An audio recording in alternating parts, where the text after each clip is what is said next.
Bueno, buenas tardes chicos, ¿cómo les va? Acá les traigo una nueva clase de fisicoquímica, ¿sí? Esta es la presentación, el tema es leyes experimentales de los gases. Como ven hay un globo aerostático que yo tuneé, un poquito, ¿no? Para resaltar. En este globo aerostático van a ver que tiene que ver con el tema, ¿sí? Que repito que es leyes experimentales de los gases. Para poderles explicar el tema, les hice un pequeño cuadro, y digo pequeño cuadro de manera chistosa, ya que obviamente es un tanto largo, ¿no? Pero bueno, nos va a permitir explicar el tema y entenderlo, ¿está?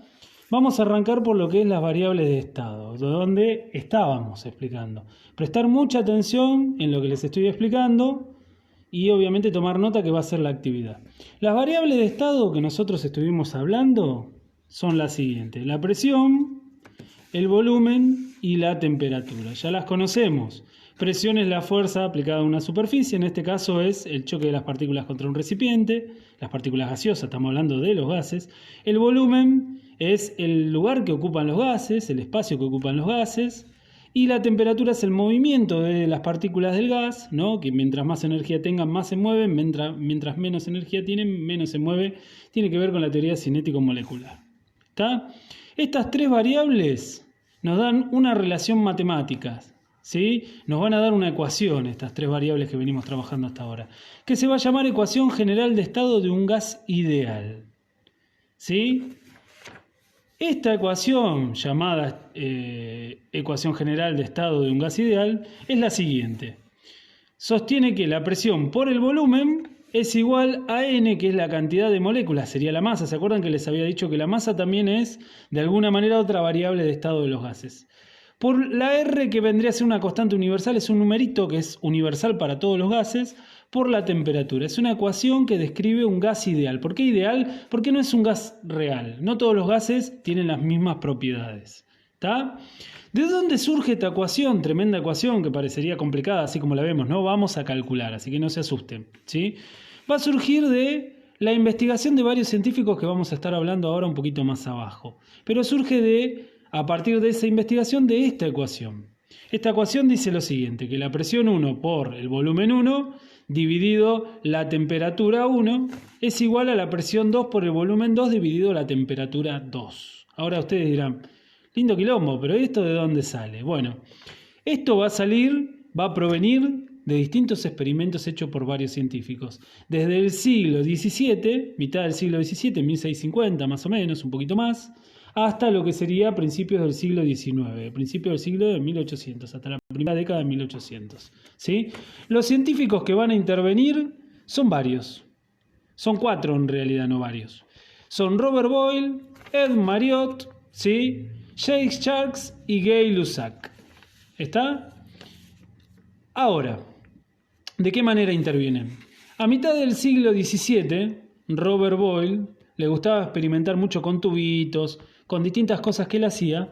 Va a experimentar con los gases. Va a ser uno de los primeros que va a experimentar y a notar lo que experimenta, ¿sí? Robert Boyle va a experimentar a través de sus tubos con la presión y el volumen de los gases. ¿Bien?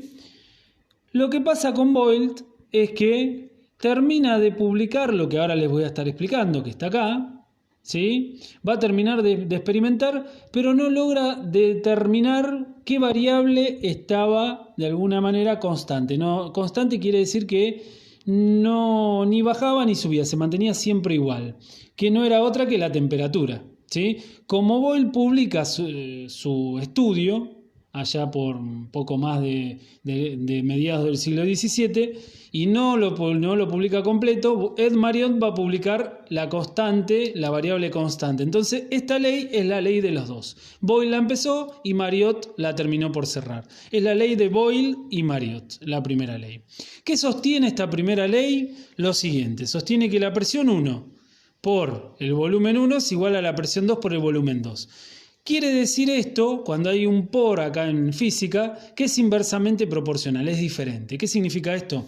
Boyle se dio cuenta que al aumentar la presión en un recipiente, ¿sí? O sea, vamos a hacerlo así, aumenta la presión en un recipiente, el volumen del recipiente va a disminuir.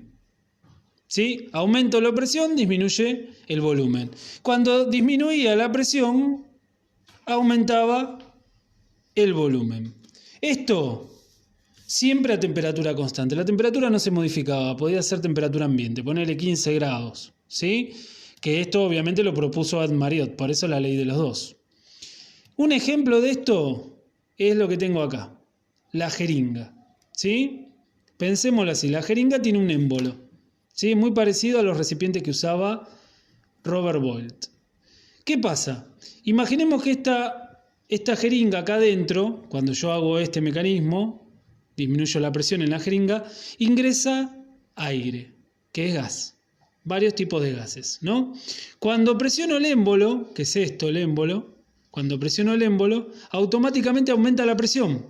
Y lo que disminuye adentro de la jeringa es el volumen, el espacio que está ocupando el gas.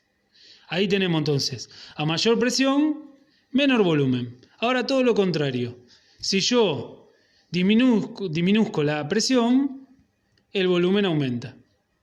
Tengo más volumen para que ocupe el gas. ¿Se entiende?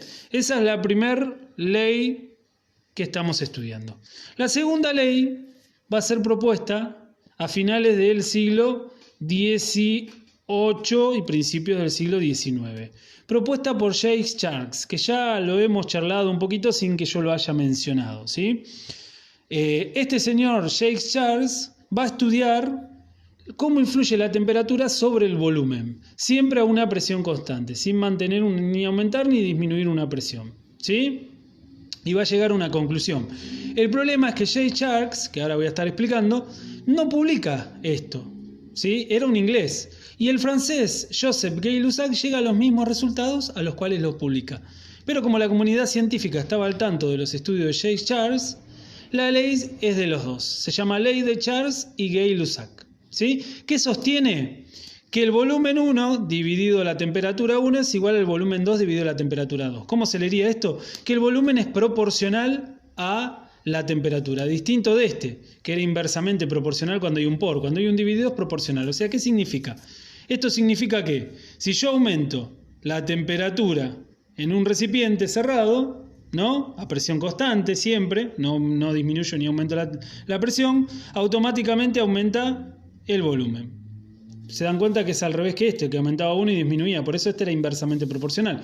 Este es proporcional. Al revés pasa cuando yo disminuzco la temperatura, disminuye también el volumen. ¿Sí? Pero que esto más o menos se quede claro. A presión constante. Lo que Charles descubría era que al aumentar 1 grado centígrado la temperatura de un recipiente, su volumen aumentaba a razón de 273. Capaz que si lo piensan así se dan cuenta de que estamos hablando de los Kelvin, ¿no? Justamente Jacques Charles era conocido como Lord Kelvin y el que propuso la medición de la temperatura. Y esto está muy relacionado con eso. Un ejemplo para que lo podamos entender, el globo aerostático que yo les decía hoy, ¿no? ¿Qué pasa con el globo aerostático? Imaginemos que el globo aerostático tiene una masa de gas acá que se calienta. Calienta hacia arriba el globo que lo infla, ¿vieron? La masa de gas infla el globo. ¿Por qué? Aumenta la temperatura. El gas denso, caliente, entra al globo. El gas denso, caliente, es más pesado que el gas frío que está alrededor, en las capas de la atmósfera. Por lo tanto, el globo se eleva. ¿Sí? O sea que a mayor temperatura aumenta el volumen del globo, haciendo que el globo se eleve. Ahí tenemos la otra, entonces, lo que sería la otra teoría. Y vamos a la tercera y última. La de Joseph Gay-Lussac. ¿Se acuerdan que Gay-Lussac estuvo implicado de alguna forma en la segunda teoría? Bueno, tiene una teoría solo, la tercera. La ley de Gay-Lussac. ¿Sí? Esta ley de Gay-Lussac habla de la presión y temperatura. Como ustedes verán, la presión es proporcional a la temperatura. El otro era el volumen, era proporcional a la temperatura. ¿Qué significa esto? Lo escribo acá arriba porque me quedó apretado acá. Que a mayor presión o a mayor temperatura, es exactamente lo mismo, aumenta la temperatura. Y a menor presión, disminuye la temperatura. ¿No? Se leería así. Siempre a esto a volumen constante. ¿Se acuerdan que siempre una variable tiene que estar constante? En el caso de la ley de Boyle y Marriott, la temperatura era constante. En el caso de la ley de Charles y Gay-Lussac, la presión es constante. Y en el caso de la ley de Gay-Lussac, el volumen es constante. ¿Cuál sería el ejemplo? Una olla a presión, ¿sí? Yo tengo una olla a presión, esas que son herméticas, ¿no? La cierro, le pongo los ganchos correspondientes, un buen material, tiene que ser un material que no reviente, obviamente. Aumento la temperatura, lo pongo a calentar algo en su interior, aumenta muchísimo la temperatura. ¿Y la temperatura qué es? El movimiento de las partículas. Si aumenta el movimiento de las partículas, automáticamente las partículas chocan contra el recipiente, ejerciendo presión. Entonces, al aumentar la temperatura, aumento la presión en una olla a presión. ¿Se entiende? Estas son las leyes de las leyes de Boyle, Mariotte, de Charles y Gay-Lussac, y las leyes de Gay-Lussac, las que estuvimos hablando. Y todas estas tres leyes que les estuve mostrando y explicando recién terminan desencadenando en esta que acabamos de decir, esta ecuación matemática, que a su vez termina desencadenando en la primera ecuación matemática que expliqué al principio. O sea que yo les fui desglosando de dónde surge. La semana que viene no solamente vamos a estar hablando de esto, sino que voy a dar unas situaciones problemáticas y vamos a estar planteando experimentaciones seguramente. Véanlo más de una vez, véanlos varias veces, préstenle mucha atención, traten de comprender lo que expliqué, recuerden los ejemplos que es la mejor manera de entenderlo y bueno, saludos a todos, espero que anden bien y a ponerse las pilas. Nos vemos, buena semana chicos.